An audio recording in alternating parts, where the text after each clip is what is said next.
त्यावेळेला हा निर्णय हा माझ्या स्वतःच्या स्वार्थासाठी घेतलेला नाही. माझ्यासमोर एक मोठी समस्या होती. आज जे लोक मला म्हणतात तुम्ही पवार साहेबांना सोडलं, कोण म्हणतो तुम्हाला ईडीची नोटीस होती, कोण म्हणतो इन्कम टॅक्सची नोटीस होती. शिवाजीरावांना फोन करून म्हटलं, शिवाजीराव असा असा गहन प्रश्न आपल्याला निर्माण होणार आहे आणि जर आपण पाणी खाली गेलं तर आपला शेतकरी हा दुष्काळी झाल्याशिवाय राहणार नाही. आता राष्ट्रवादीमध्ये ज्यावेळेला 2 गट झाले त्यावेळेला आमदारांची मीटिंग बोलवली होती. 40-50 आमदार मीटिंगला हजर होते आणि सगळ्यांच्या समोर प्रश्न ठेवला की आता आपल्याला महायुतीच्या सरकारमध्ये जायचं, परंतु त्याच्यातले 40-42 आमदार तयार झाले, 10-12 आमदार मात्र परत गेले. आणि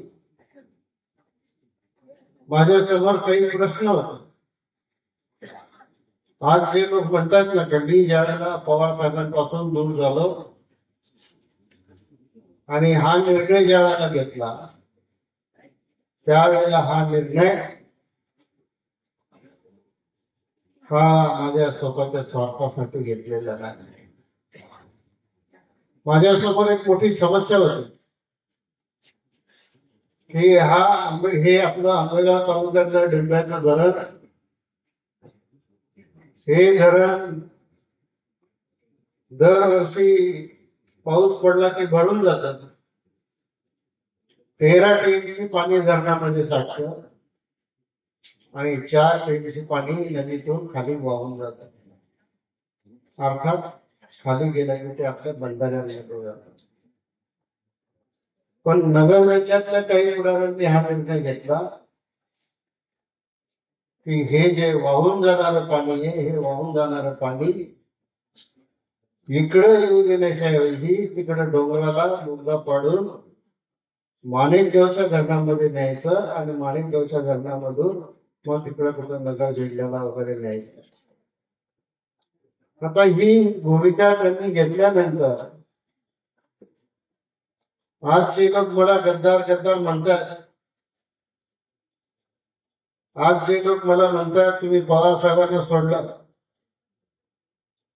कोण म्हणतो तुम्हाला ईडीची नोटीस होती, कोण म्हणतो इन्कम टॅक्सची नोटीस होती, कोण म्हणतो तुम्हाला काय पोलीस स्टेशनची नोटीस होती. पण मी त्या लोकांना सांगू इच्छितो याच्यापैकी कुठलीही नोटीस मला जर असेल तर उद्या सकाळी मी माझी उमेदवारी मागे घ्यायला तयार आहे. माझ्यासमोर प्रश्न वेगळाच होता. माझ्यासमोर प्रश्न होता की हे धरणातलं पाणी जे खाली जाणार आहे हे थांबवलं पाहिजे आणि हे बऱ्याच दिवसापासून चाललं होतं. मध्ये मी एकदा शिवाजीराव खासदार असताना ते शिवाजीरावांना फोन करून म्हटलं, शिवाजीराव असा असा गहन प्रश्न आपल्याला निर्माण होणार आहे आणि जर आपण पाणी खाली गेलं तर आपला शेतकरी हा दुष्काळी झाल्याशिवाय राहणार नाही. आपल्याला आपल्या शेतकऱ्यांना वाचवायचं, आपलं राजकारण असेल काय आपलं राजकारण आपण पाहून घेऊ, पण या प्रश्नावर आपण दोघांनी एकत्र राहिलं पाहिजे. अतुल बेनके पण आमच्या बरोबर होते आणि त्याच्यामधून हे पाणी द्यायचं नाही अशा प्रकारची भूमिका आम्ही घेतली.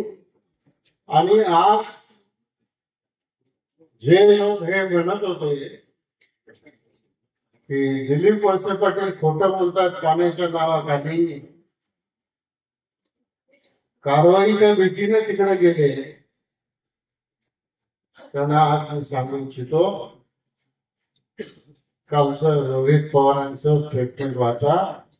टीव्हीवर काय ह्याच्यावर आलं, युट्यूबला सगळं झालंय. फक्त आता बोगदा राहिलाय. बोगदा मी करणार आणि कर्जत जामखेडला पाणी आणणार. बाजूला त्याला विषय खेळला. नंतर नगरचे आमदार लंके खासदार ते म्हटले कुठल्या परिस्थितीत पाणी निघायला आणणारच. आणि आता कोणीच राहिलं नव्हतं. मग आज उद्धव ठाकरे साहेब बोलले कोण कसं पाणी नेतो ते मी बघतो. लोकांचे संसार सुधरवायचे का लोकांचे संसार बिघडायचे?